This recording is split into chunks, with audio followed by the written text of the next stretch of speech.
Ladies and gentlemen, sports fans alike, welcome to another edition of Bill Swirsky's Sports Talk Chicago.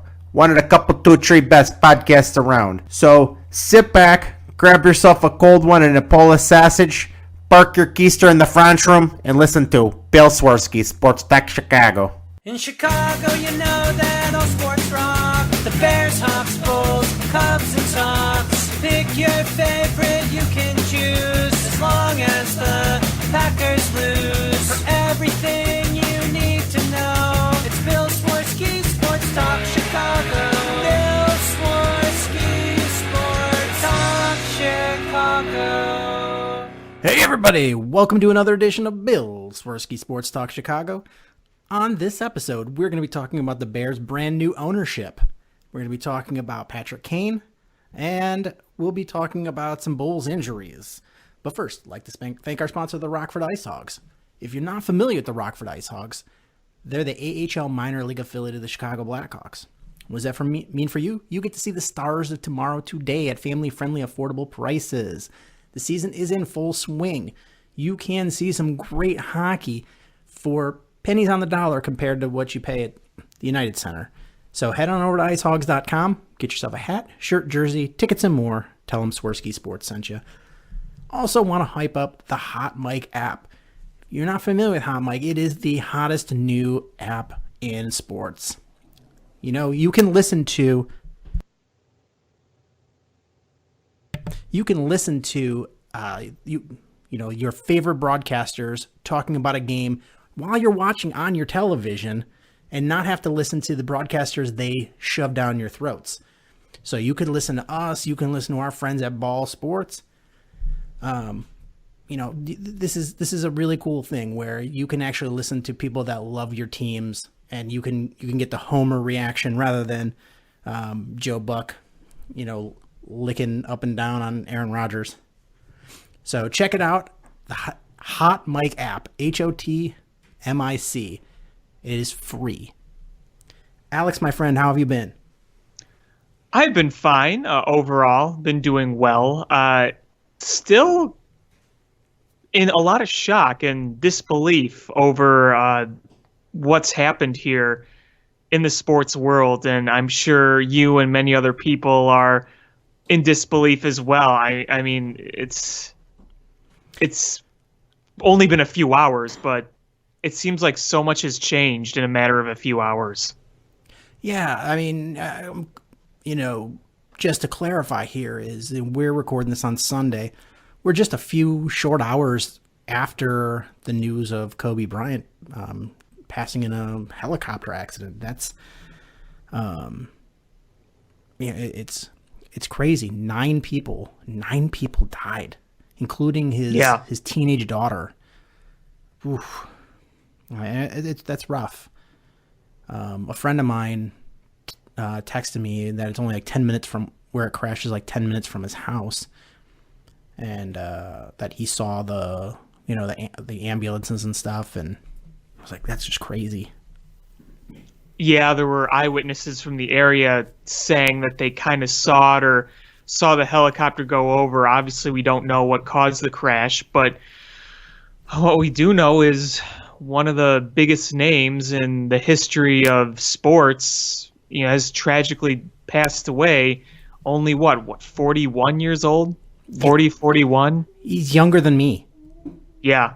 He's a few months younger than me, and that's crazy.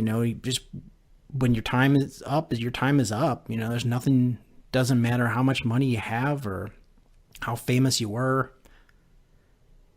It's just crazy, it just makes you want to go hug your family. Yeah, I mean, treat every day like it's your last. That really heartwarming video of Kobe and his daughter, who also tragically perished, along the sidelines, and they were talking and goofing around with each other. And man, you think that was just a few weeks ago. That was a very recent thing, and you would have no thought in your mind that something so tragic would happen so quickly, so abruptly. And this is one of those times where, you are going to always remember where you were when the news broke. It's one of those things, and I'm sure a lot of people will be thinking about that time whenever, they get older and they're talking about Kobe Bryant to future people who were either too young to see him or were not around when he played. And, you'll be able to say where you were in the moment that you found out of the horrible news. And when I first heard it, it was my friend texting me. I was running errands. I just left a Dick Blick art store. I went to the art store to buy some new art supplies, and I had just got in the car, was just pulling out of the parking lot, and I got this text, and it was from TMZ, and my first thought was, oh, it's TMZ. It's probably a hoax or whatever. And then all of a sudden it got very real when all these other sources were tweeting it, and then as soon as Waj tweeted it, you knew it was real. You knew it wasn't fake. And it all came together so fast. And I was trying to listen on the radio on my car radio for any news. Nothing was really coming up. They had the Pro Bowl pregame, they had other Super Bowl preview shows, and it wasn't coming up. And then when it was confirmed, all of a sudden, like the snap of a finger, that's all the radio stations were talking about. And all the news stations on TV are still talking about right now. And it's all the Twitter's talking about. It's everything that you're hearing right now. It's hard to believe that this is still reality. Yeah, the crazy part is somebody posted it on Facebook from the TMZ, and it was like 2 minutes after it was posted, and then TMZ's website crashed. Yeah. So I heard about that. First thing in my head, I'm like, that same group that hacked the Bears Twitter account probably hacked TMZ. Yeah, right. And I thought it was a hoax because nobody was talking about it. It was just on the TMZ Twitter. Their website was down. I'm like, it has to be. I go on CNN, nothing. I go on ESPN, nothing. I check Woj, nothing. And I'm like, okay, there's no other sources. This has got to be a hoax. And I made a sort of joke tweet. Is somebody that Big Dave and I know. She's a huge Kobe Bryant fan. So I was like, somebody better check in. And then I deleted it because I'm like, wait a minute. I'm like, a second outlet is reporting it.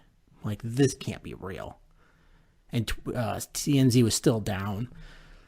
And then I saw the New York Post confirmed it. And then it was, for a while, it was like the only people confirming it were like smaller outlets where you're still like, I'm still not convinced because ESPN's not reporting it. Right. And then once Adrian Wojnarowski tweeted it out, like it was boom, then the floodgates open, everybody. You're like, yep. Whoa. Yeah. Yeah, that was the realization that this was not a hoax, this was not fake, this was real. I mean, that was the realization right there. And, I think one of the most amazing things is seeing all these big-time athletes from around the world tweeting and starting to do tributes to Kobe. You had a soccer player, I can't remember who it was, but I saw the video. He flashed up 24 with his hands, 2-4, in honor of Kobe Bryant's 24. And also, you had all the tweets from the likes of Shaquille O'Neal and Dwayne Wade and Tom Brady and Mike Trout and multiple presidents, for goodness sakes, were tweeting about it. Like everybody famous was tweeting about it. And you had people saying this is for Kobe. It was, I think it was a college basketball player. I can't remember who it was. It might have been on Oregon. There was a women's basketball game going on. And once the game was over, she came to the side and talked to the sideline reporter, and she said, the rest of this season is for Kobe.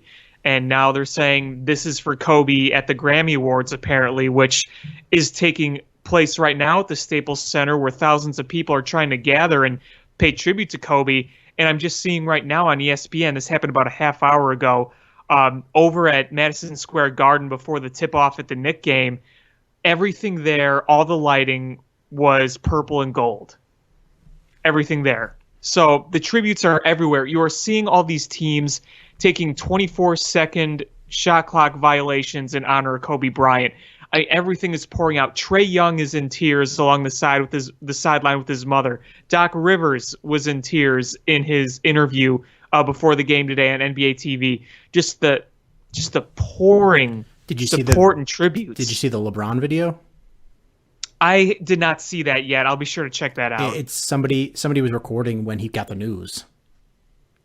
Oh, I did see that. Yeah, that was in the parking lot, wasn't it, at the Staples Center, or it was somewhere? No, it was on the tarmac of the airport. Okay, yeah, because they were flying back, and that's the thing, they were flying back from Philly. LeBron James just passed him. Mm-hmm. That last Just night? last night.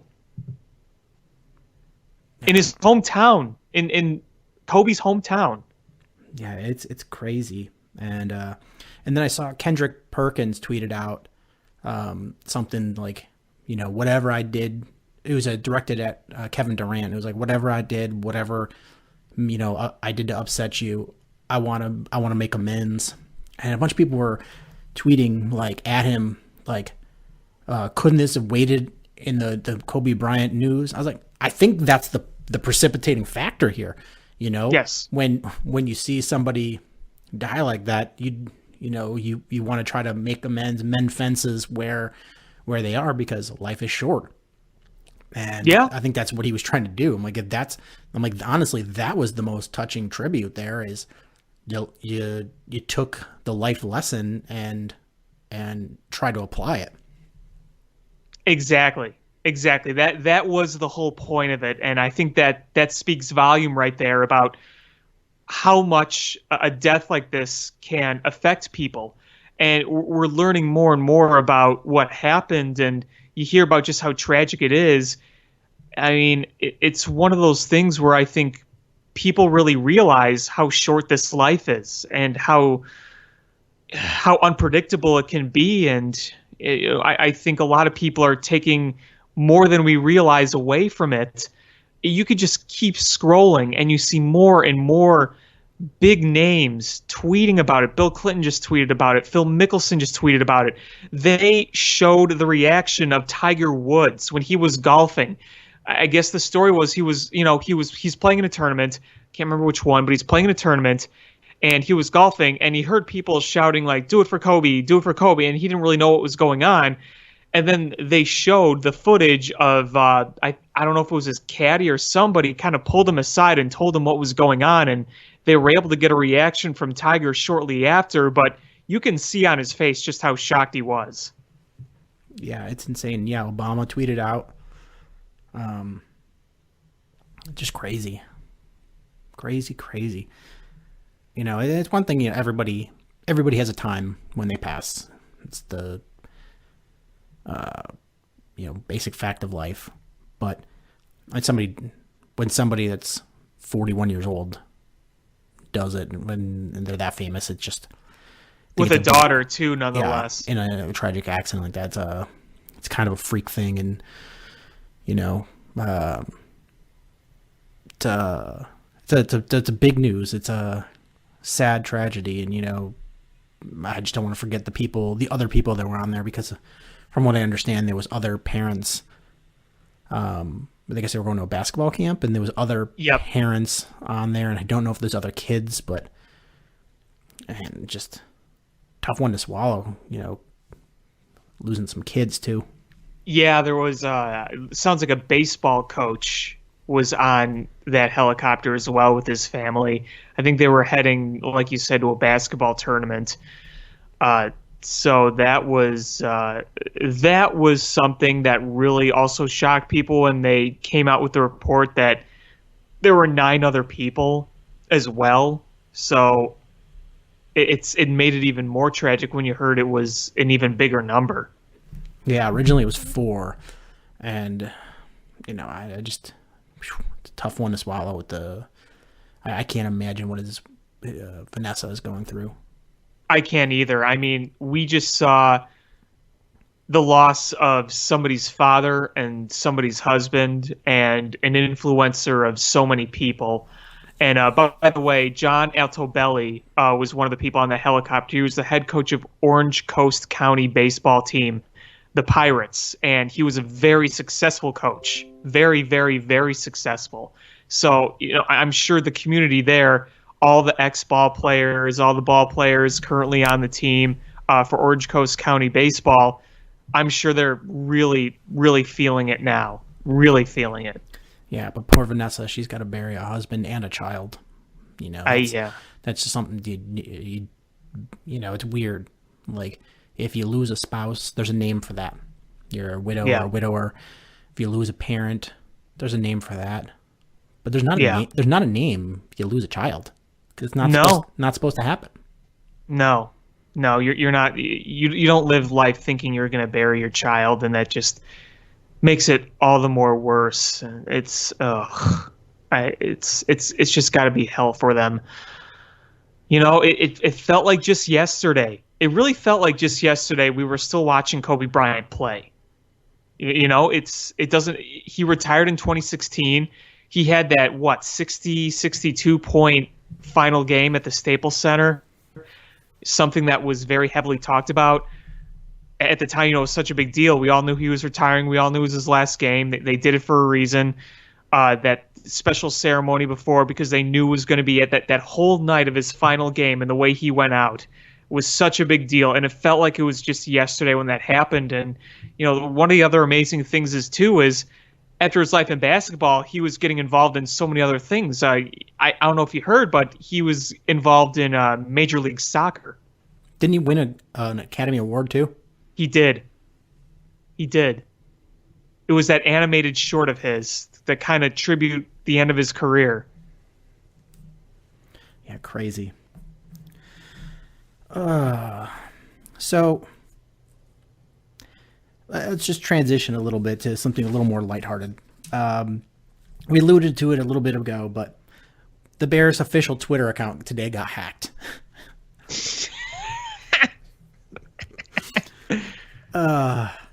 Yeah, so the Bears' Twitter account got hacked, and they announced that the team was sold to some Saudi sheik, and they posted a picture of him. And then the stupid Lions, was it the Lions? Is it the official Lions Twitter account? Or it was Pride of Detroit, and I think that's their SB Nation account. Okay, I knew it has a blue check mark, but they tweeted out, "Can you trade us Khalil Mack for a 6th round pick?" And like, we'll do it for $1. And so they traded away Khalil Mack, and they sold the Bears to a Saudi sheik. Yeah, it. By the way, that was their SB Nation account. Okay, and yeah, it's hilarious because it took the Bears quite a while to get control of their Twitter account back. Okay, you know what? I guarantee you their password is just like 1985BEARS. Their password is password. 1, 2, 3, 4, 5. It's the stupidest thing I ever heard in my life. Their password is Green Bay sucks. Yeah. SUX. Aaron Rodgers drools, Bears rule. I can't believe that happened. When I woke up and I saw it, I'm just like, wait, really? You got hacked? Really? First you let us all down this year, and then you get hacked. Way to go. Bears. And one more thing that was kind of humorous is so we all know that HaHa Clinton Dix is a unrestricted free agent right now, and probably not returning to the Bears. Not that he had a down year or anything, but I think the Bears can find somebody a little more financially inexpensive to pair with Eddie Jackson, probably that complements him a little better. But yeah. But Allen Robinson tweeted out his choice for pairing up with Eddie Jackson, and that was Eric Berry, who's going to return to the NFL next year. And the funny reaction of HaHa Clinton Dix, he's like, "Man, already running me out of town." Like, that's kind of funny. It's like, I guess he never really realized that he could return to the Bears. You know what's weird? You know what I gotta say? It's kind of weird. I forget HaHa Clinton Dix was a Bear. Like, I know he didn't have a bad year, but I always remind myself, oh yeah, he was a Bear, wasn't he? He was, for a hot minute. Yeah, I mean, whenever I think of him, I always think of him as a Packer, and then I'm like, oh yeah, he was He was a Bear. That's right. He had that nice game in what was it? Washington. I think it was Washington. He had 2 picks that night. He was a Redskin as well. Yeah, he was.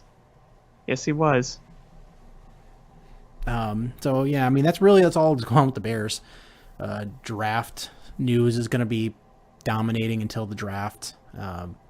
We had Senior Bowl practice, and you get to see some of the players that the Bears could be drafting. Blah blah blah. But I don't know. Right now it's super speculative because they haven't even awarded the compensatory picks yet. I don't think.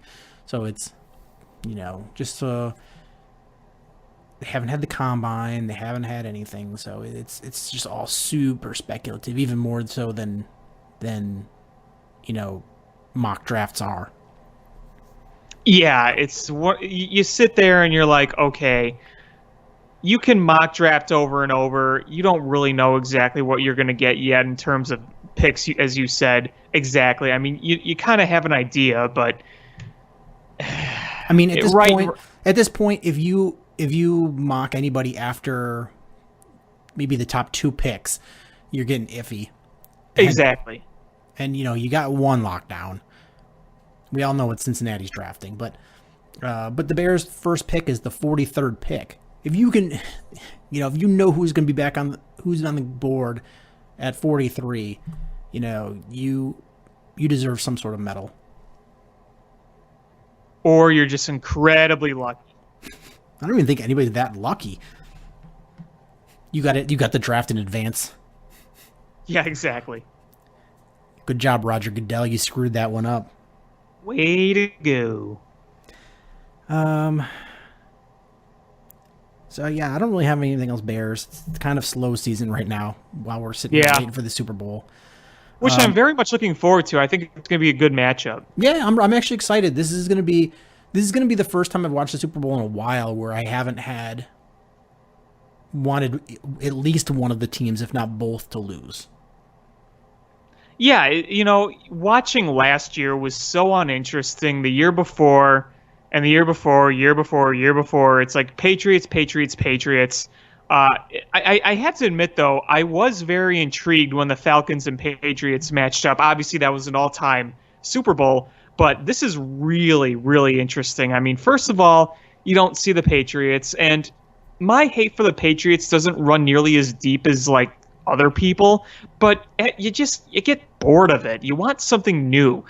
You're getting pretty much everything. I mean, you're going to get a great quarterback. You're going to get great offensive line play. You're going to see a little bit of ground and pound. You're going to see things mixed up a little bit.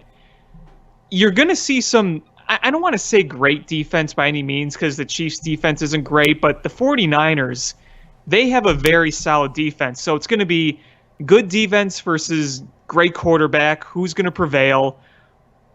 I don't think it's going to be a defensive game by any means, but I think it's going to come down to one big defensive play. You're going to see some scoring, and then one big play is going to just kind of turn things around. Whether it's late in the game or midway, one big play, I think, can really swing things on the defensive side because, look, I don't see the 49ers putting up a bajillion points where I could see the Chiefs putting up a lot just because of Pat Mahomes.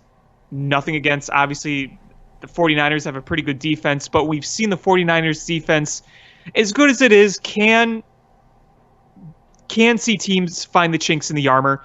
But, if let's say it's kind of a seesaw battle, one of the teams makes a big defensive play, a fumble recovery, a pick six, or a pick in general, then you can really see things swing. There's going to be one big play where we're going to see just a big clank, I think, if that makes any sense. I think the coolest part for me is to think that you have an old guard head coach versus one of the young up-and-coming coaches, but that's supposed to be like an offensive genius. But it's the offensive genius that's the ground and pound game, and it's the old guard head coach who's the one who's got the high-powered offense that's pass first. It's kind of a weird dichotomy, and I think that's really interesting. And that is interesting, yeah. And I think this is a really good one. I mean, Pat Mahomes, it's hard to hate the guy. He's a likable guy. He's clearly reached up and taken the mantle from Tom Brady. Like, he's just it didn't get passed to him. He took it. And he's the best quarterback in the game. Andy Reid is an exceptional coach that has done everything except win a Super Bowl. And but then you love to see the 49ers, because I think what they're doing is the most likely path that the Bears would have to go into the Super Bowl. Mm-hmm. Mm-hmm. Yeah. No, that's a good point. So it's it's going to be a really interesting battle, and I don't have a vested interest.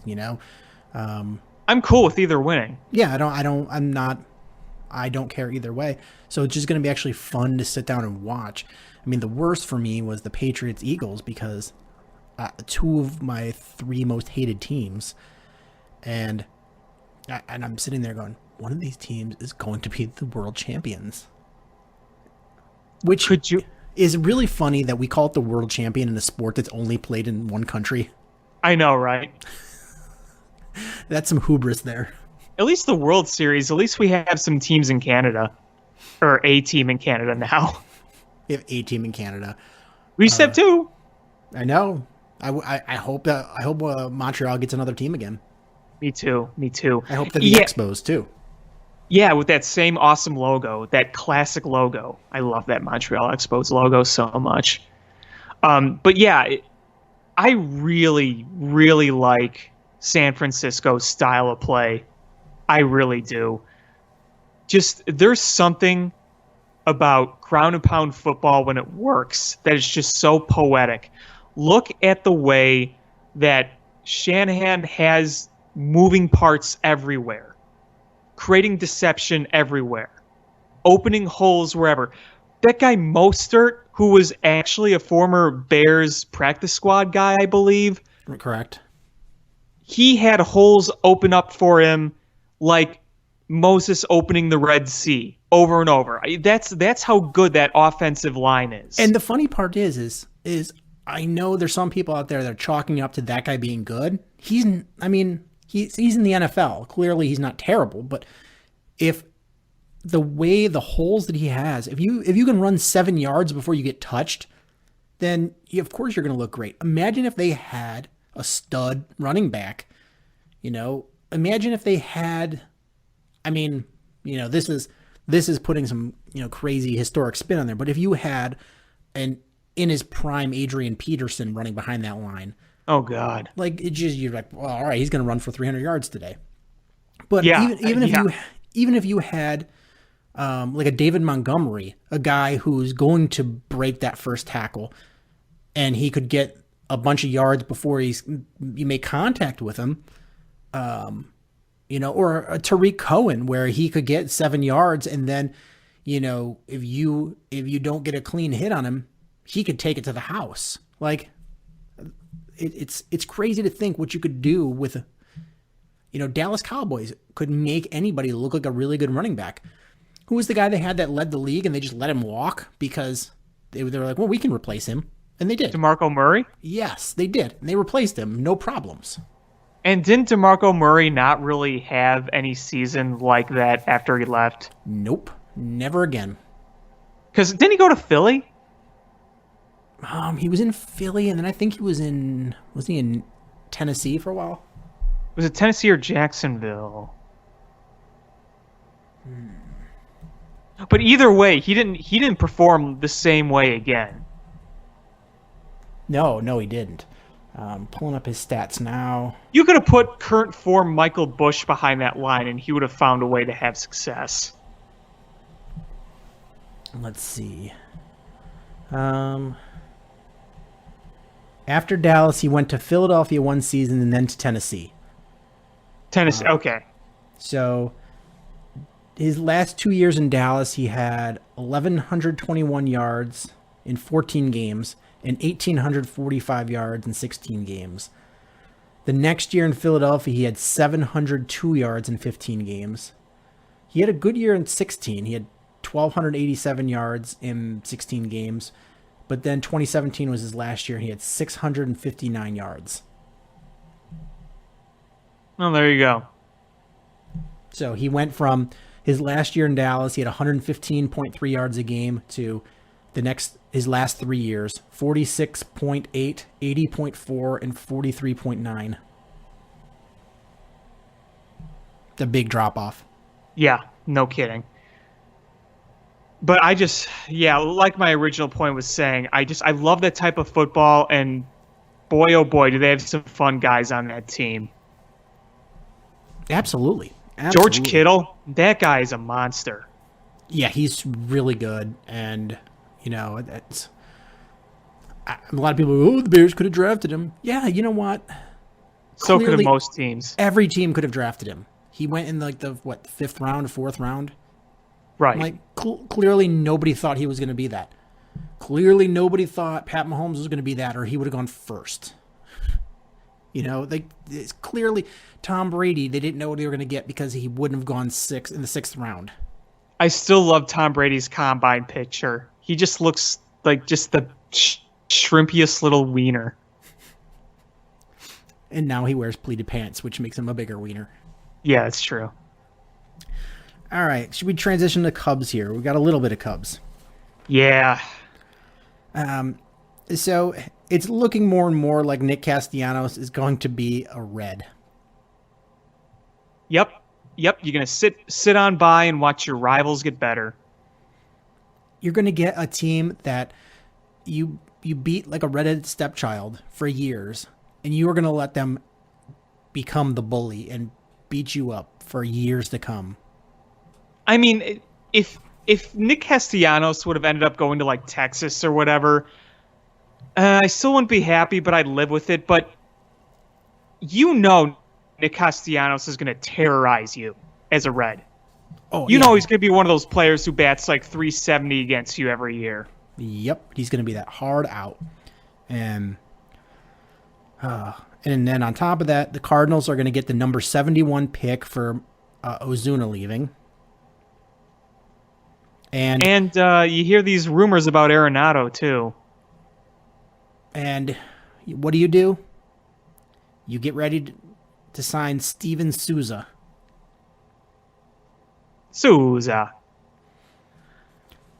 And yes, Souza is. Yeah. Go ahead.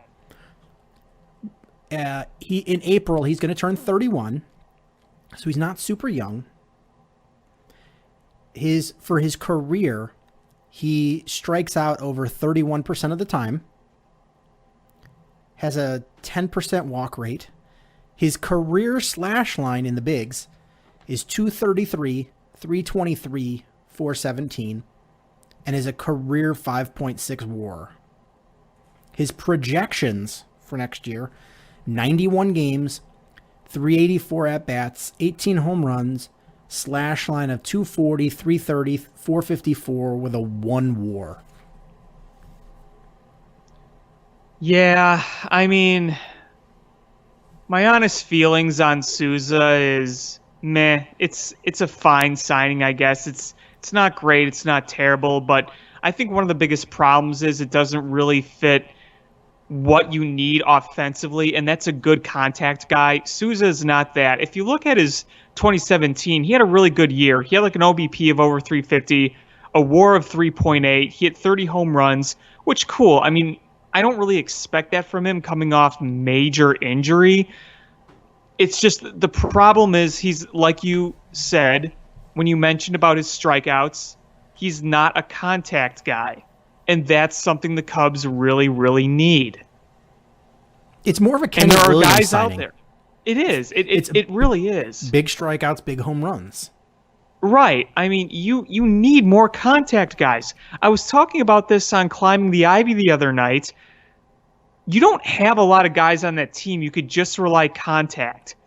Really, Rizzo is your big guy with that. And I guess if you want to include Jason Hayward, you can. But, Jason Hayward's not going to put up eye-popping offensive stats. Not bad ones, but not really great. The one nice thing about Hayward is that he does make contact. Even if it's weak, it's contact.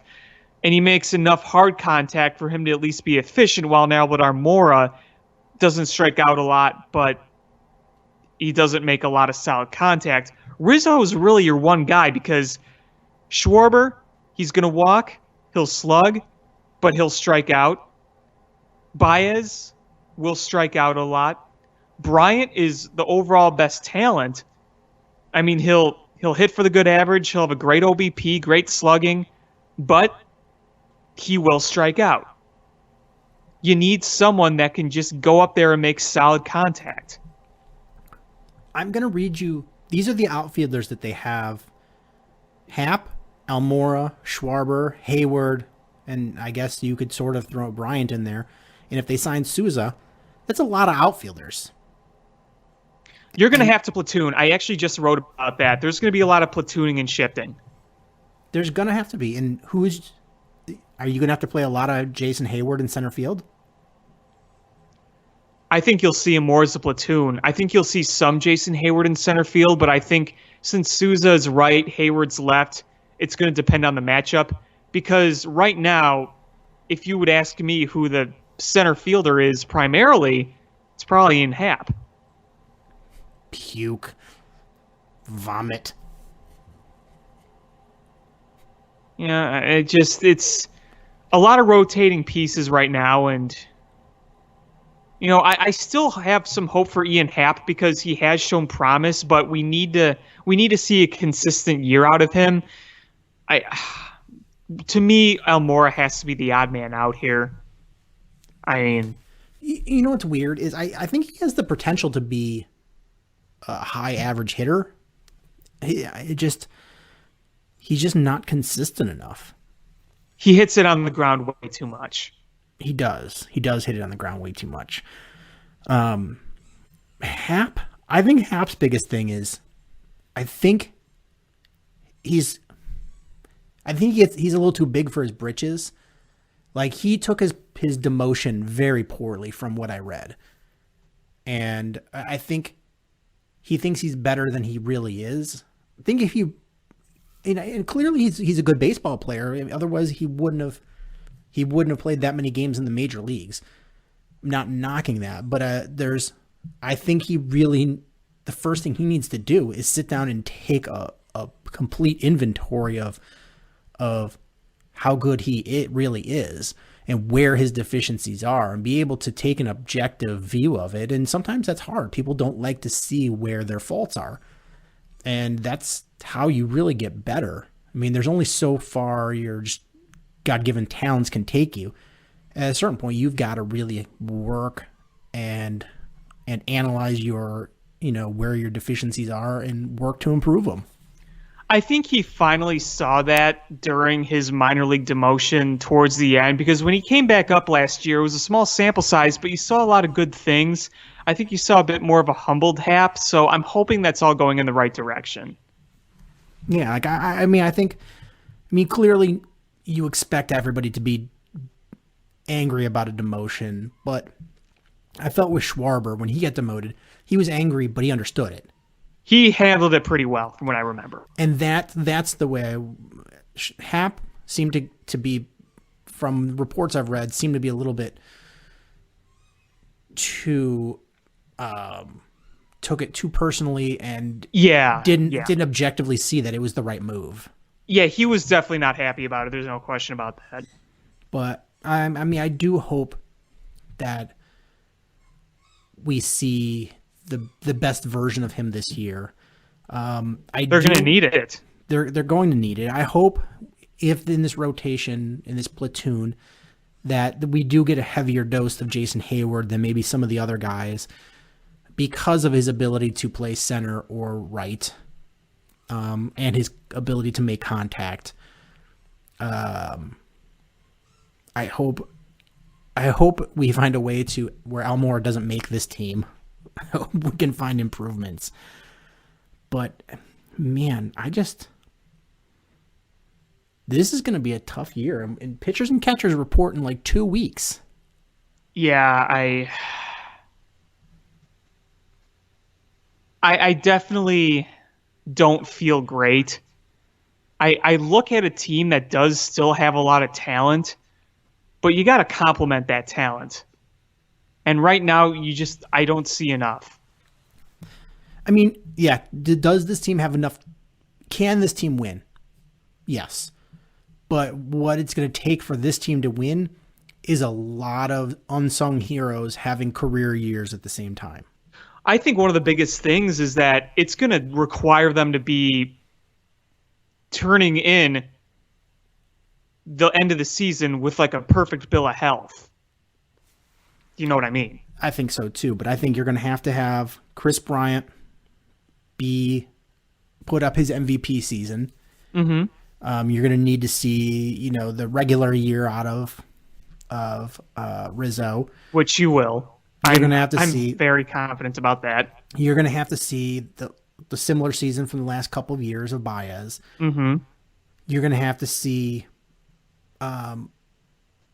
basically the season of the Cardinals, the season before the Cubs signed him of Hayward. You're going to have to see that season. You're going to have to see the best version of Happ. You're going to have to see the second half version of Schwarber. And you're going to have to see that pitching staff stay super healthy. Mm-hmm. Yeah, you're gonna want the second half Yu Darvish, typical Kyle Hendricks. You're not going to see White Sox Quintana, but if you at least see solid Quintana, you're going to need that. Or if you get Quintana on a contract year. Yeah. I think you need really good seasons out of unsung heroes, and that's so. Is that out of the realm of possibility? No, but here's the thing: any baseball player that's in the bigs has the ability to, in one day or 1 week, to have a really good numbers. The differentiator between great players and those players are, can you sustain it? And that's where, having a team like a super team like the Dodgers or like the Yankees are putting together, you have just so many guys that can carry the load if somebody's in, because it's a sport of ebbs and flows, and you need somebody that can carry you through in a slump. And the Cubs have had too many times when they've been in a slump and there's just nobody to carry them. They all slump, or it's all feast or all famine. Yeah, I mean, look at last year when they were rolling, everyone was hitting, and when they were slumping, it seemed like nobody could do anything. Look back at 2016. Look at how deep that team was, both from the pitching side and from the offensive side. And look at the fundamentals that team had. We've just seen such a lack of that the past year. They had no fundamentals whatsoever last year. They were really, really streaky just across the board with everybody. Outside Anthony Rizzo, really. And Anthony Rizzo went through that power slump, but just in general, he was probably one of the most consistent players on a team because nobody was consistent. Right. Absolutely. But it's, man, just the Steven Souza news. If this was a regular year and you were like, okay, well, this is just a depth piece, I'd be like, okay, that's a good move. Mm-hmm. But the fact that he is the move on a team with a lot of holes, it's just tough.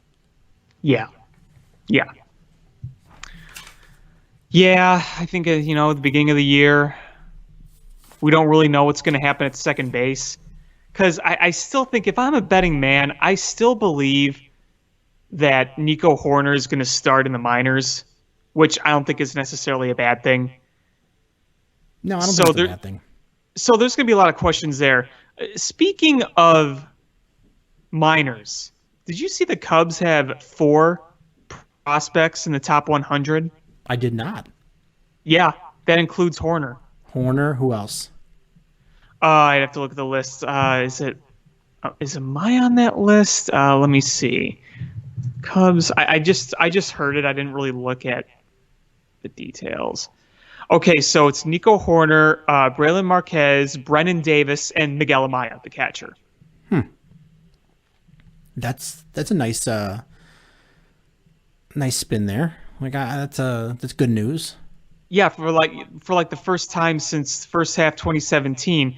So one thing I think that's noticeable is the Cubs may not have the stacked great farm system they had before the contending years, but they're no longer bottom of the barrel bad. You want to know who's bottom of the barrel bad in terms of farm system? Go up north and look at Milwaukee's. It's bad. The Cubs are not the bottom of the barrel anymore, and that's nice. Yay! Woo! All right, I want to shift gears here, and we're at the All-Star break for the NHL. Mm-hmm. So there's really nothing Blackhawks to talk about, but I have an important question to ask. Mm-hmm. Is Patrick Kane right now the greatest American hockey player ever? I think he's got to be in that conversation. I mean, look at what he's done at his age. He's only in his low 30s and he has 1,000 points. I think he's on the path to be. I mean, I'm looking at his competition here. You've got Chelios, Roenick, Mike Modano, Brian Leach, Keith Tkachuk. You know, those are good names, but I Look mean, at Kane's resume compared to Kane's, both. Kane's resume. I mean, so Mike Modano, I probably your number one. Him or Chelios? Chelios is the tough one, I guess. He's got 3 Norris trophies, 3 Stanley Cups, 12 All-Star games. But Mike Modano has 1,374 career points. But it's in 1,499 games. And if you put Kane's current pace, he's on pace to have, in that same number of games, 200 more points and 37 more goals. Yeah, so that's kind of why I think he's on pace to be. I just think he's got to get there first before you make that call. I don't even know if he has to get there because, I mean, look at here's other than the points. So he's in 954 career games. He's got 1,001 points. He's over a point a game player. Right. 3 Stanley Cups, a Calder Trophy, 9 All-Star games, a Conn Smythe, a Hart Trophy, an Art Ross, a Ted Lindsay. He's the only American to ever win the Hart Trophy. Well, that's certainly nothing to gawk at. I mean, you go and look, and the people that have won Hart Trophies, and pulling up the list here. It's not like some sports where you could have a fluky year. No.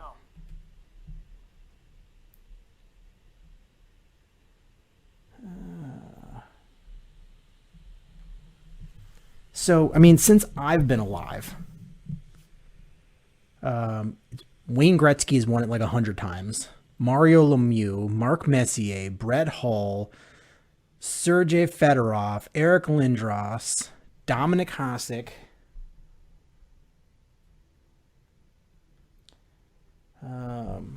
Jaromir Jagr, Chris Pronger, Joe Sakic, Jose Theodore, Peter Forsberg, Martin St. Louis, Joe Thornton, Sidney Crosby, Alex Ovechkin, Henrik Sedin, Corey Perry, Evgeny Malkin, Carey Price, Patrick Kane, Connor McDavid,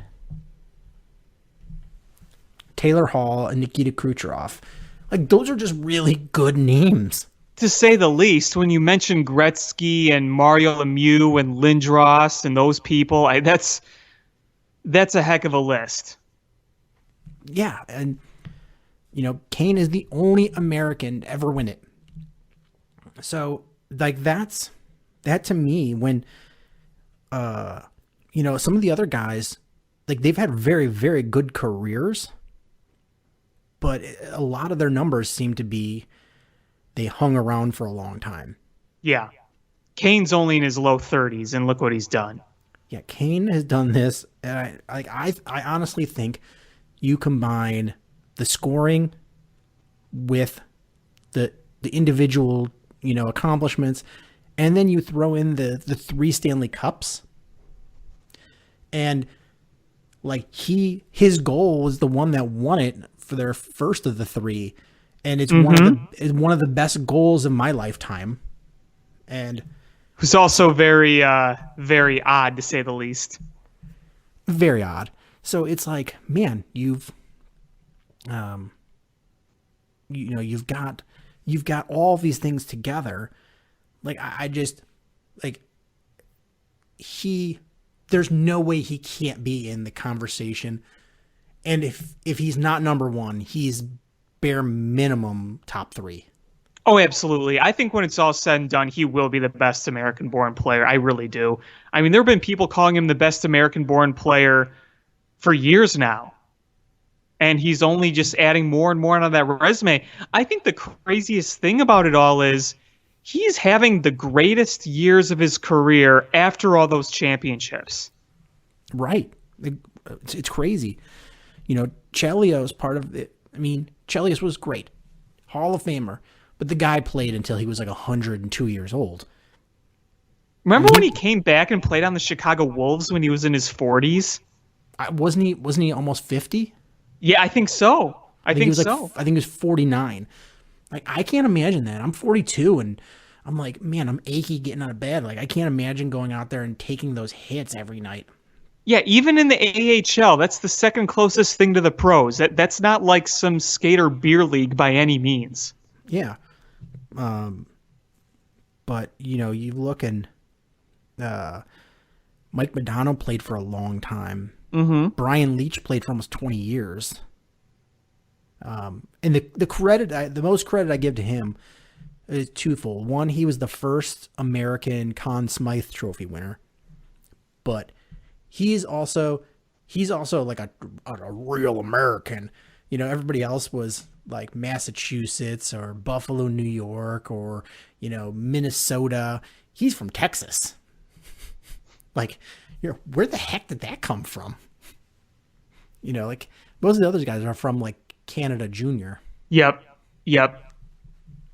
Buffalo, New York is like 10 minutes away from Canada, but that's where Kane was from. That's where Kane is from. So, you get Brian Leach, you got to give him some credit there for being from the South. Exactly.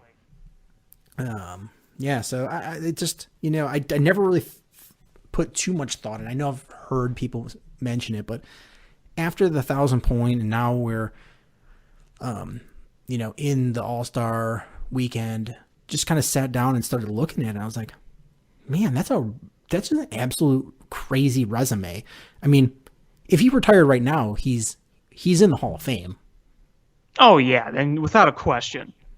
And then I'm just like, I'm like, this has got to be the best player American born. And I started looking, and American born players, the caliber. I mean, at the very top, you have some very, very good players, but overall, it is nothing like the being the best Canadian player. Yeah, I mean, there's a big difference between that and American. Yeah, it's like Kane is a generational player. He's great. He's going to be in the Hall of Fame.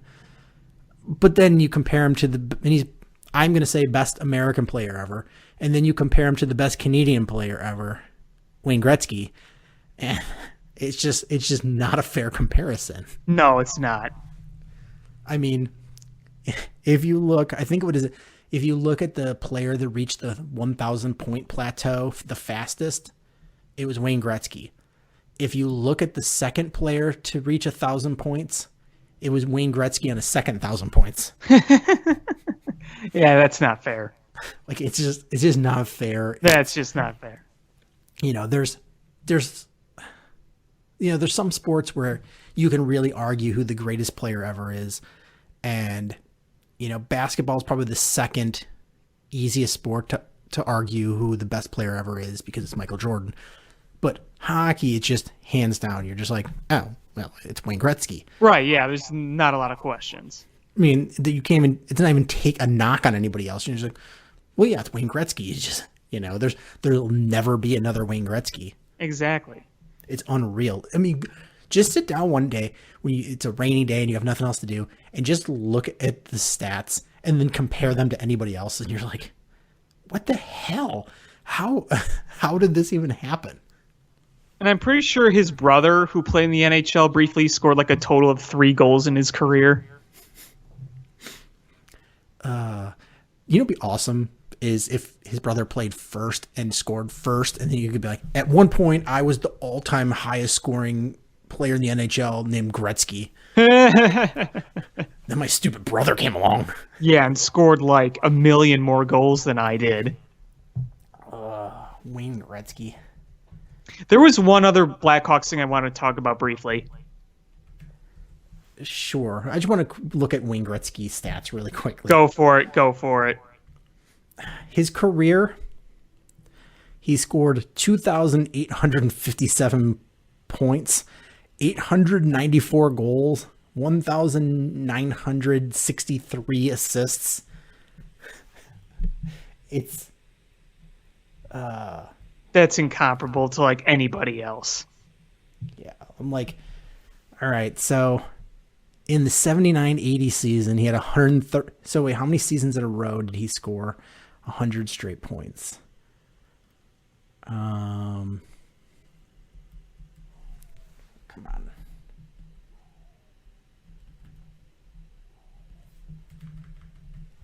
Let's see. His rookie season, he scored 110. His rookie season, he scored over 100 points. That's something. Oh no, I'm sorry. That was no. His rookie. Let's see. The 79-80 was his rookie season. He scored 137. That's just insane. Then the next year, 164. Then the year after that, 212. How is that even possible, man? 92 goals and 120 assists. That is just insane. Then 196, then 205, then 208, then 215, then 183, then 168, then 142, then 163. Down year for him. He only scored 108 points. 208 points. His down year was 121, and that was in the 90s when he started in the 70s, and then he had he injured year where he was hurt and he only had 65 points in 45 games. But then he bounced back the next year and had 130 points. That's it? Only 130? Wow. Unreal. So that's just nuts, man. Some players you can be like, how many seasons in a row did you have 100 points? And he could be like, I could tell you how many seasons in a row I had 200 or more points. Oh my goodness. It's crazy. And then he was hurt the year after the 130. He had 48 games. He had 48 points. Then the next year, Then the next year he played part of the year for the Kings and part for St. Louis, because he played part of a year for St. Louis. And for that year, he had 102 points in 80 games. Then he went to the Rangers for a few years, and he had some down years there. So 82 games, only 97 points. 82 games, only 90 points. And 70 games, only 62 points. Man. So He scored for his career 1,487 games, and he had 2,857 points. So Patrick Kane is a point-a-game player. Gretzky in his career was a 2-point-a-game player. That's insane.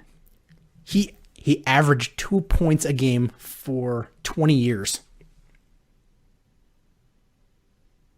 How is that even possible? That's like playing on rookie mode on NHL.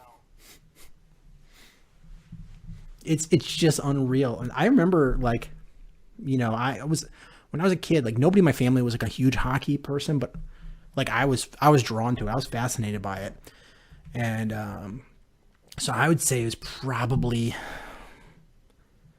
about 5-ish. So that would be like, that would have been, right at the start of when he was scoring 200 points a game. So just watching him, seeing Edmonton just dominate, and then watching him do it for, Edmonton, Los Angeles, St. Louis, and the Rangers. 4 teams. Crazy. Mm-hmm. What was the other Blackhawk point you wanted to bring up? Yeah, so I just wanted to talk quickly about last week. I made a decision. Last Tuesday night, I got myself a ticket for the Blackhawks game at the United Center versus the Panthers. It was the game which they honored Patrick Kane for his 1,000th point, and last but not least, welcoming back Joel Quenneville. And that whole event just sparked so many conversations about what's happened in this city in terms of sports and who the best coaches were. And I mean, before I get into the actual game itself, how he was received, just that whole conversation about greatest coaches in this city's history. I mean, Joel Quenneville's got to be top 3, right? I mean, like, he has to be. Number 1, Hallis. Oh, you put Hallis number 1. Okay. Who would you put? Jackson.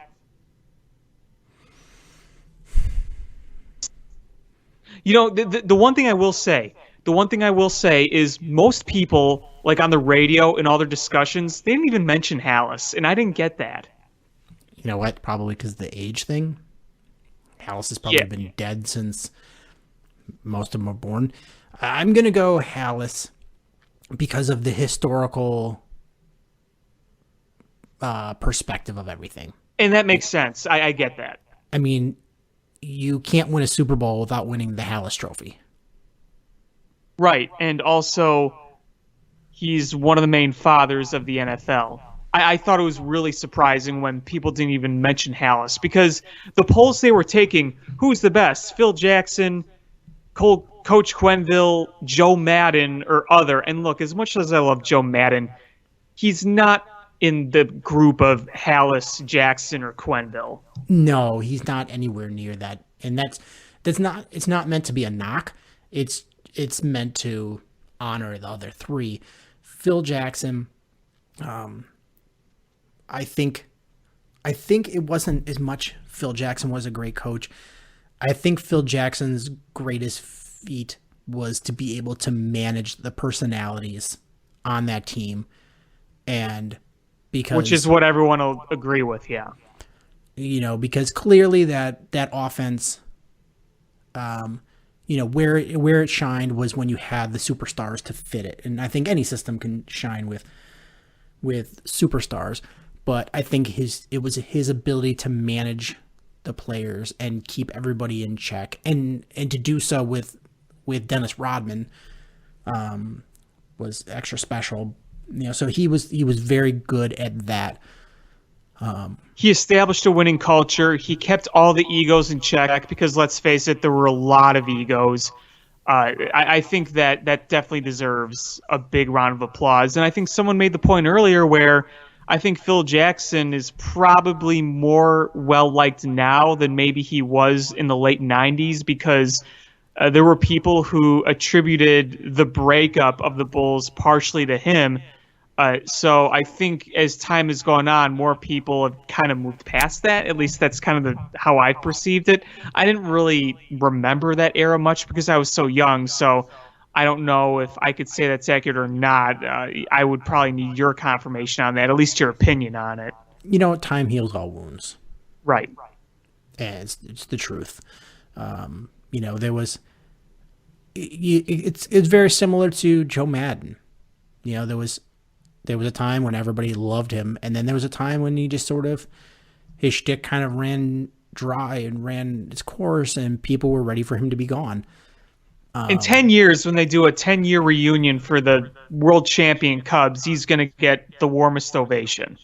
Yeah, look at Derrick Rose. Everybody ran him out of town. Yeah. And now they're like, you know what? I would welcome him back. Look at frickin' Jake Cutler, for goodness sake. True. Smoking Jay. But, back to the point I was saying about Quenneville, he's got to be among the top coaches. I mean, that's another situation where, they're maybe not to the level of a Jordan or a Rodman, but there were egos to keep in check. And you know what? There was a lot that stuck out to me during CubsCon when some of the current players hinted about kind of how it got too lax under Joe Madden. The hunger wasn't necessarily there. It was so lax where it just, maybe the focus wasn't always there. Joel Quenneville kept that all together for enough time to win 3 Stanley Cups and go to 5 Western Conference Finals. That says a lot, especially in hockey, where it is really hard to maintain success because teams around you are always adjusting. Athleticism in hockey is higher than ever, and it's not athleticism in terms of hitting people and being tough. We're talking about speed and agility here. And to keep that together for as long as he did, a lot of credit has to be given to Joel Quenneville. Yeah, I'm trying to think of who else you could throw in that list. Don Zimmer had a nice run with the Cubs, but nowhere close, though. Nowhere close. Ozzie Guillen was brought up, and I think Ozzie Guillen deserves some love, but I don't think he's anywhere near the top. Jim Fry had a nice run. And look, I'm just going to say it. I know he's an icon in this town, but you can't honestly say Mike Ditka's in the top 3. No, he's not.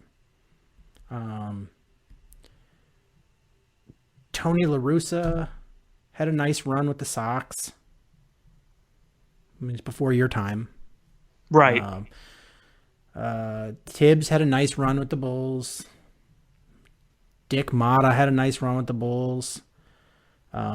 We may forget, but Lovie Smith had a nice run with the Bears. I mean... Right. Mike Keenan had a nice run with the Blackhawks.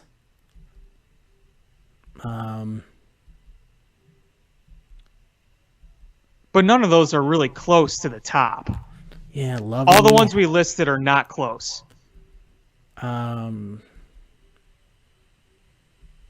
mean, I don't know who managed the White Sox when they were really good. They were the Black Sox. Like, I don't know. That's olden days. Ozzie Guillen, you're right, had a nice run with the White Sox. You win a championship. That's going to give you some brownie points. Frank Chance. You could throw Frank Chance in there. Sure, people have. I mean, yeah, no, Quenneville's still top 3. I would put him 3rd, but top 3. Yeah, he has to at least be top 3. Yeah, I mean, I would say just, the historical significance, you put Hallis in there. Sure. I mean, definitely the record-wise exceptional, but in all the championships they won, in the historical significance, you put that in there. I put Hallis number 1, Jackson number 2, and then Quenneville probably 3. And then you could kind of argue after that. But yeah, let's see Hallis. Hallis's record as the Bears coach was 318, 148, and 31, That's pretty good. and six championships. Yeah. So yeah, I mean, Quenneville's record with the Blackhawks: 413, 204, and 83, and a 76 and 52 postseason record, and 3 Stanley Cups. It's tough to argue. I mean, clearly he's the best coach the Blackhawks have ever had. Mm-hmm. And the Blackhawks have had some solid coaches. Were you saying Dennis Savard wasn't the best coach they ever had? I mean, Daryl Sutter. They had Mike Keenan. They've had some nice names, but Joe Quenneville clearly, hands down, the best. No one's won more championships than him. I mean, just even the record overall, even if they hadn't won championships, just if they would have, just advanced far, you got to consider him the best. I mean, Mike Ditka, you can't throw him in there because he's not even the best Bears coach. Right. Arguably, other than the Super Bowl, which the defense won that. Then Buddy Ryan. Buddy Ryan was a huge part of that. You'd probably say Lovie Smith was the better coach. Isn't it telling about how this franchise has been when the best coach that we've seen in decades in this city was Lovie Smith? And I'm not taking anything away from Lovie Smith, but a guy whose top accomplishment was getting to a Super Bowl, not winning one, getting to one, was the best coach in decades. Kind of goes to show you where this franchise has been. Yeah, I mean, Mike Ditka, that 85 team was just lightning in a bottle. It was a great team, and they should have won more. I mean, that's kind of the knock on Ditka. They should have won more. His record with the Bears was 106 and 62 and a 6-6 postseason record. Yeah. They should have at least won one more. I mean, the true dynasty was the San Francisco Giants, but I think they should have at least won one more. Lovie Smith's record was 81 and 63 with the Bears and 3-3 postseason. Yeah. I mean, you had a stretch where from 05 to 2010, you won 3 division championships and you made it to a Super Bowl and 2 NFC championships. But yeah, I mean, Quenneville's got to be top 3. So you're right. I agree with you on that. Man, I got to tell you, the ovation he got at the United Center that night was just incredible. And you can listen to all the recordings. I recorded it myself on my phone. You can watch all the TV footage. You can listen to all the recordings. You can do all that stuff. It doesn't come close to matching the sound and energy level of actually being in that building. And, it was a loss. It was the Blackhawks lost, but that was 100% worth the price of admission alone, was to just be there on what was a really historical night. You're celebrating a player scoring 100 points, and you're welcoming back your all-time great coach. That was a historical night. It was really awesome to be there, and really just warm to see every single person in that stadium stand and cheer. And people were going cue even before the game had started. It was just, the emotions were so high in that brief minute, and you could see it on Quenneville's face when they showed him on the Jumbotron. Man, it felt right to give him that kind of hero's welcome again. And that's the way he should have gotten. You know, it's every coach or manager is going to get fired at some point or retire, and most likely fired. And that's just, time, or your stint with a team has a certain course. Right. Even if you're the best, they run their course, and it ran its course in Chicago. And, was it all his fault? Absolutely not. You had players needed to be better. There was health issues. Part of it was Quenneville. Part of it was Bowman. And If you would have told me they fired Quenneville and Bowman, probably was the better solution. But, you know, there was a lot of reasons why, that run ran its course. Mm-hmm. Yeah, a billion reasons. Was Quenneville a part of it? Unfortunately, yeah. Was he the reason? No. Yeah, I mean, big part of his is inability and unwillingness to develop young defensemen. Right. And that was a huge reason. His system, he wanted it was more important for him to know that somebody knew their assignment and followed the system rather than develop somebody that could be better. And he would stick with his old slow skaters that he felt confident that he knew what they were going to do. Even if it wasn't very good, he knew what they were going to do rather than try to develop people. Like a Michael Roosevelt, basically. Yes. Michael Roosevelt was the bad one. Yeah. I can't ice skate, and I'm sure I could have gone out there and ice skated just as fast. Oh, man. Michael Roosevelt was that guy that just stuck around for a while. And, Roosevelt had a pretty solid career, but by the time he was a Blackhawk, he was ancient. He could barely move. Yep.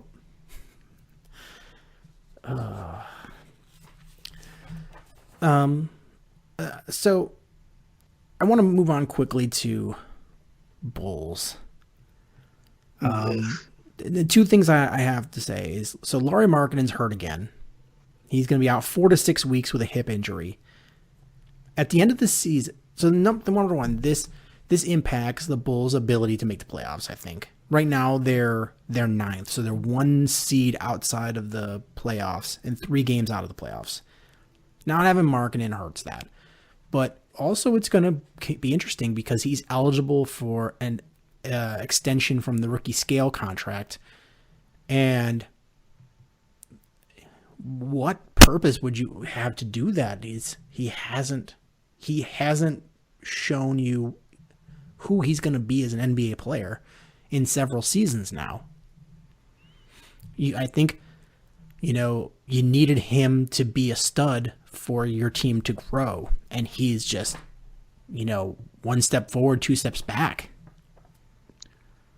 I think part of the problem is poor coaching and poor health managing with him. I really do. I mean, and that leads to Boylen. Uh-huh. Boylen's legitimately, with a straight face, said the fans understand what we're trying to do with this team. And if by that he means run them into the ground, then yes, we all understand what they're doing. Yeah, but really. If he thinks it's something positive, then he's sadly mistaken, because anybody that has defended him before this season, I can't think of any of them that haven't just jumped off that train already. Yeah, I can't imagine either. It's just even a guy like C-Red Fred, who is, was going to bleed Bulls. I think he's frustrated with him too. When C-Red Fred's mad, it's bad. I mean, this team, it's weird. They have, I think they're 1-18 against teams with above 500 records, but then they beat all the bad teams. So they're not bad enough to get, this superstar stud player at the very top, but they're not good enough to make the playoffs. They're in this limbo hell. Yep, they've been in limbo hell for a while. I mean, at least we know that Zach LaVine is a star. He's good at scoring. I'll say that. But with the Bulls, is they don't give any minutes to Valentine, and they're not playing Kobe White enough. I don't understand what I watched the game. And I'm like, what the hell are they doing? I don't understand. I mean, at this point, you have to play him. Yeah, unless they're planning to trade a bunch of people by the deadline, but I don't know. I really don't understand what's going on, and it's frustrating to watch, because you're like, okay, I'm seeing a couple of of shiny stars in a sea of turds, and they're coached poorly. They don't look cohesive. Culture seems toxic. The culture's not good, and it's frustrating because I don't understand. Now you're starting to see the empty seats in the stadium. Oh yeah, you look at those weeknight games, empty. A lot of empty seats. I mean, doesn't that get to be an embarrassment if you're the Bulls ownership? Isn't that embarrassing? I mean, I know it's the people sitting in the seats. They're probably paid for seats. It's not hurting your bottom dollar per se, but isn't that an embarrassment factor that your team and nobody's going to the games anymore? You would think. But you know what? Nothing's being done, as usual. So clearly not. They're clearly still delusional butt pickers like they've always been. I don't even know what to call them anymore. I don't get how they don't see this as a problem. Is there anything else you wanted to talk about?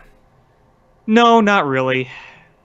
There's one thing I wanted to bring up that's sports related, not necessarily our team related. So our friend Big Dave, as you all know, he not only does he do the show Bow, but he also hosts a show on NBC Sports Chicago, whatever that station's called now. Whatever it's called, it doesn't have the Cubs anymore. Yeah. He hosts a show, or co-hosts a show called Bulls Outsiders. So it's on after the Bulls post game. Now we've hyped it up before. But Mark Giangreco was on Waddle and Sylvie trash talking the show. Really? Saying that, these are not professionals, and there's people that are professionals that don't have a job, and is NBC even paying these people, and why are they paying them? Where did he trash him exactly? On Waddle and Sylvie. Oh, on Waddle and Sylvie, okay. And so, they went back and forth on Twitter, and they were trying to the guys were trying to have fun with it, but,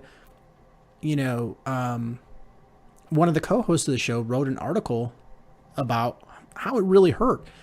And I think, sadly, Giangreco doesn't realize that the era that we're in sports now is a lot different than when he came into it in 1937. Right.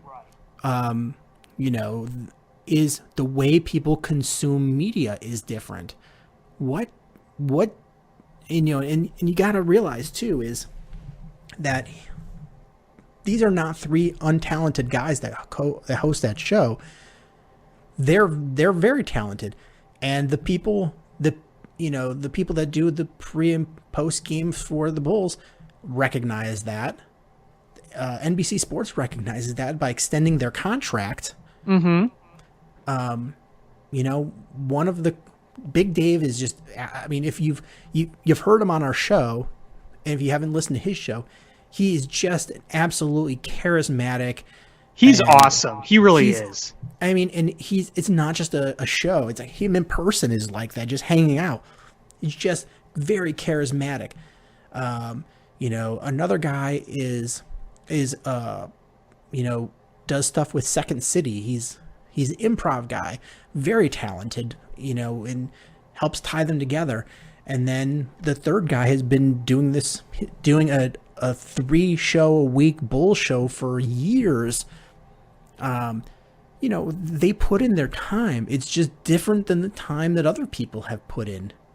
Exactly. The path before was, you did a sports writer, you did an internship with the newspaper, and then you became a beat writer, and then you got a radio show, or you produced the radio show, and then got to host a radio show on the weekends and overnights. And why does it have to be like that?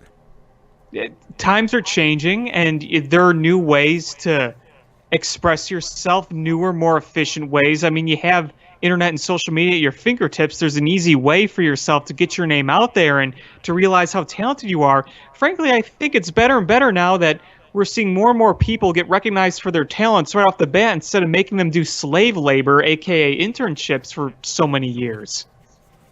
internships in theory are good, but in practice, most of them are just, gophers. And Right. you don't get a lot of experience. It's just something to put on your resume. And I All think you're doing is getting coffee for them so they could treat you like garbage. I mean, obviously not all of them. I was an intern and it was much more hands-on, but a lot of these internships are unfortunately, it don't really give you much more than something on a resume. right. And it's the internet and podcasting has given the opportunity for anybody to have a voice. And I think Kevin Smith, the writer director, really summed it up before, is it gives people equal footing to do what before only the wealthy could do, or people that were backed by big media. He's like, now all you need is a computer and a microphone, and you could podcast. All you need now is a camcorder, and you could make a movie. Yeah. These are the things, and why should we not take advantage of that?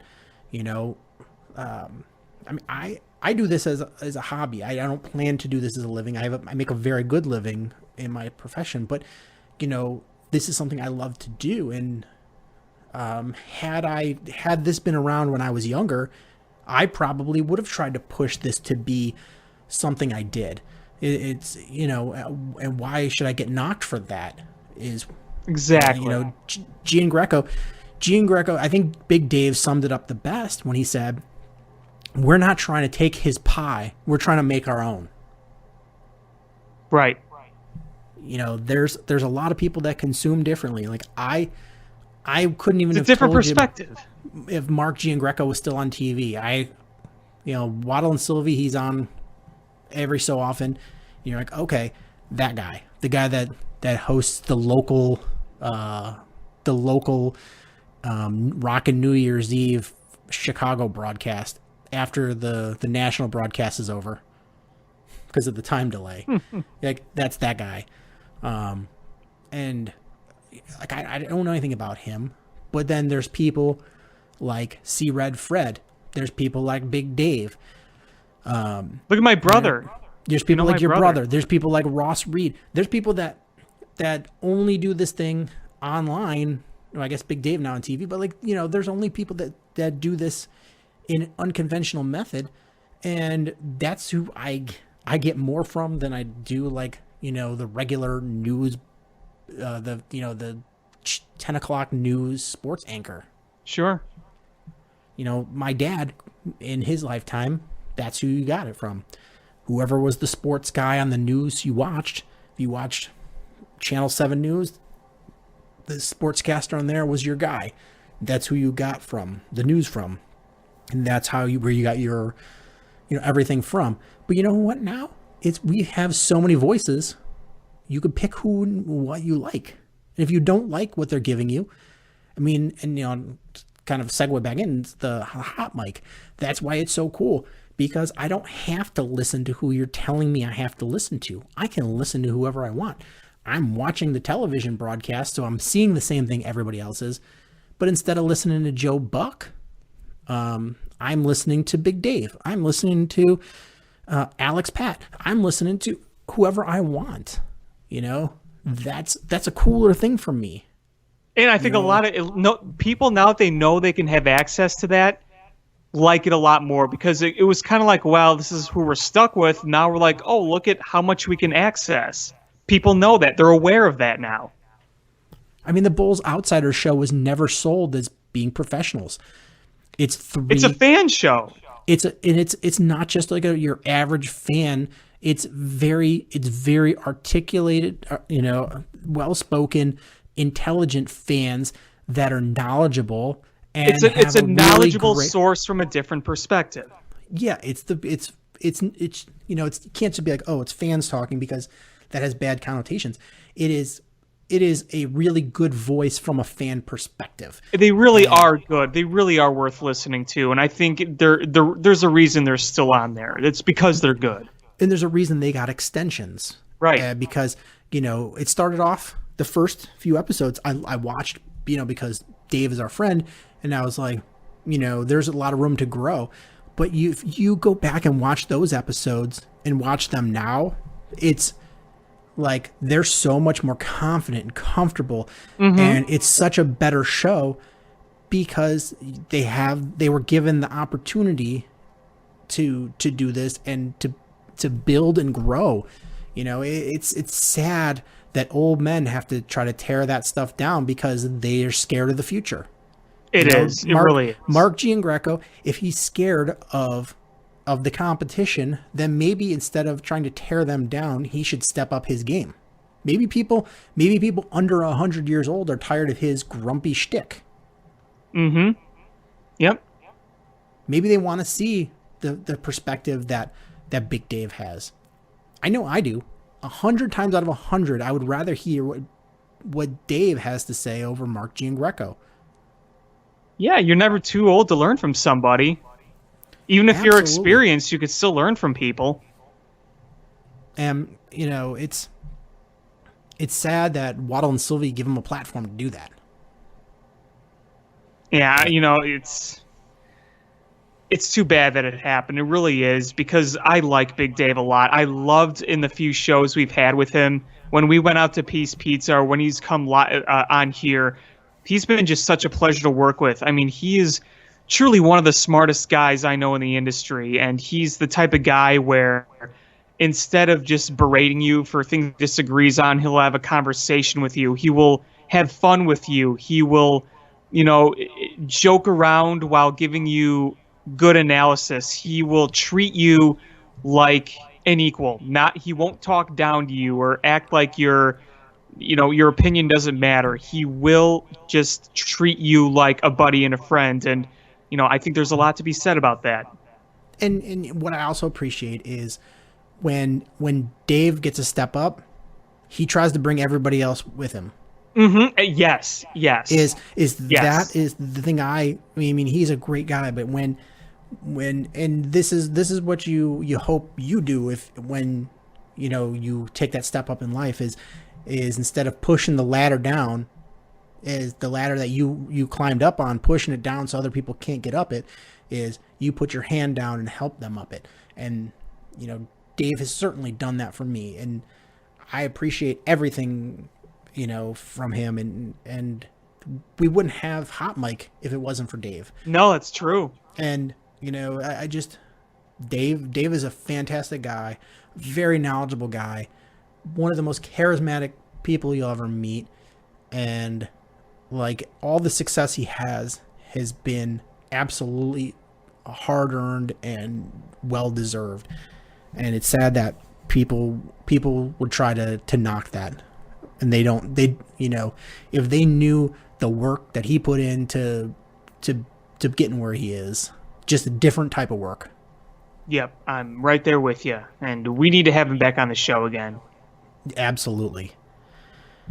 But I think that's going to do it for this episode of Bill Swirsky Sports Talk Chicago. I want to thank everybody so much for listening.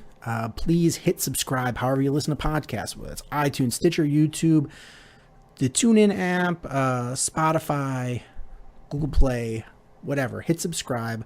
Follow us on social media at ShyFanPat1, at Swirsky Sports, Facebook.com/Swirsky Sports, SwirskySports.com. Again, thank you guys so much for listening, and until next time, bear down.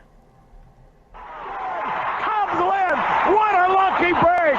The good Lord wants the Cubs to win! We thank Ditka and God for all they have provided.